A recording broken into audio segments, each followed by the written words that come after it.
Hello friends, Radhe Radhe. कैसे हैं आप सब। जैसे कि आपको पता है आज तो गुप्त नवरात्रि का दूसरा दिन है, लेकिन साथ ही गणेश जयंती है। माघ मास की गणेश जयंती है।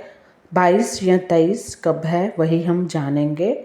21 की, 22 की, 23 की कब है, कैसे पूजा करनी है, क्या सामग्री आपको लेनी है, गणेश जी के चंद्र दर्शन करने हैं या नहीं। गणेश जयंती हर साल माघ माह के शुक्ल पक्ष की चतुर्थी तिथि को आती है, तो इसे माघ विनायक चतुर्थी कहते हैं या गौरी गणेश चतुर्थी कहते हैं। इस साल गणेश जयंती पर रवि योग बन रहा है, लेकिन दोपहर से भद्रा भी लग रही है, और जो इस भद्रा का वास है धरती पर होगा। इस वजह से भद्रा काल में कोई शुभ कार्य नहीं होता। आप सबको पता है इतनी जानकारी। इस दिन चंद्रमा का दर्शन करना भी वर्जित होता है।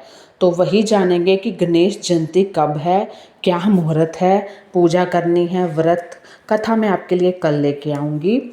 तो अब हम यही जानेंगे गणेश जयंती, जिसको गौरी जयंती भी गौरी गणेश चतुर्थी बोलते हैं। पंचांग के अनुसार इस बार माघ शुक्ल चतुर्थी तिथि 22 जनवरी को दिन गुरुवार को सुबह तड़के 2:47 से शुरू हो जाएगी, और इस तिथि का जो समापन होगा ना वो 23 जनवरी को शुक्रवार को तड़के 2:28 AM पर होगा समाप्ति। ऐसे में उदय तिथि के आधार पर ही सारे त्यौहार होते हैं, जो कि 22 जनवरी को है, यानी कि गुरुवार को है। अब इसका मुहूर्त है कि पूजा का मुहूर्त 2 घंटे 8 मिनट तक रहेगा, और इस दिन गणेश जी की पूजा 11:29 AM से शुरू हो सकती है।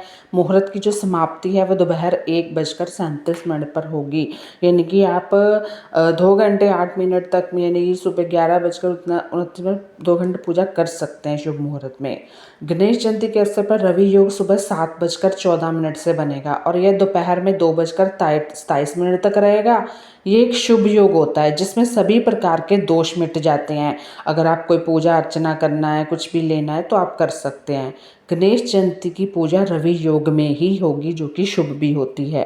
आप जान लीजिए कि रवि योग के अलावा उस दिन वरियान योग है, सुबह प्रातःकाल से लेकर शाम को 5:38 तक। उसके बाद में परिग योग है। गणेश जयंती पर शतभिषा नक्षत्र प्रातःकाल से लेकर दोपहर 2:27 तक है। फिर भाद्रपद नक्षत्र है, यानी कि गणेश जयंती पर भद्रा का साया भी आप जान लीजिए कि गणेश जयंती के दिन भद्रा का साया रहेगा, जिसकी वजह से शुभ काम नहीं हो पाएंगे, लेकिन पूजा में कोई बाधा नहीं होगी। पूजा मुहूर्त के बाद से भद्रा लग रही है, जब आप पूजा कर लोगे तभी भद्रा है। गणेश जयंती पर भद्रा दोपहर में 2:40 से लगेगी, और 23 जनवरी को तड़के 2:28 तक रहेगी। तब तक आप पूजा अपनी कर लोगे। अब बात करते हैं चंद्र दर्शन की, जो कि अशुभ है। यह झूठे आरोप मानहानि का कारण बनता है, तो आपको शुक्ल पक्ष की चतुर्थी के दिन चंद्र दर्शन नहीं करना है। 22 जनवरी को माँ गणेश चतुर्थी के दिन सुबह 9:22 से रात 9:19 तक चंद्र दर्शन वर्जित है। ये अच्छे से जान लीजिए, आपको चंद्र दर्शन नहीं करना है। अब जान लीजिए माघी गणेश जयंती का महत्व। इसका जो महत्व है, दुनिया भगवान गणेश का सम्मान करने के लिए एक साथ आती है। जैसे आपको पता है कि इनके बिना तो कार्य हो ही नहीं सकता, विघ्न विनाशन। इनके ज्ञान के बारे में कहा जाता है कि यह ज्ञानता को दूर करता है, जिनका आशीर्वाद नए अवसरों के द्वार खोलता है। लेकिन इस दिन का उत्सव पूरे वास्तव में महत्व क्या है।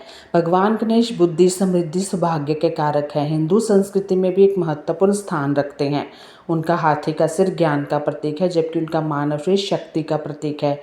इस दिन उनके जन्म का उत्सव मनाना भक्तों को याद दिलाता है कि दिव्य मार्गदर्शन से वे सभी बाधाओं को पार कर सकते हैं, चाहे उनके व्यक्तिगत, पेशेवर या आध्यात्मिक जीवन हो।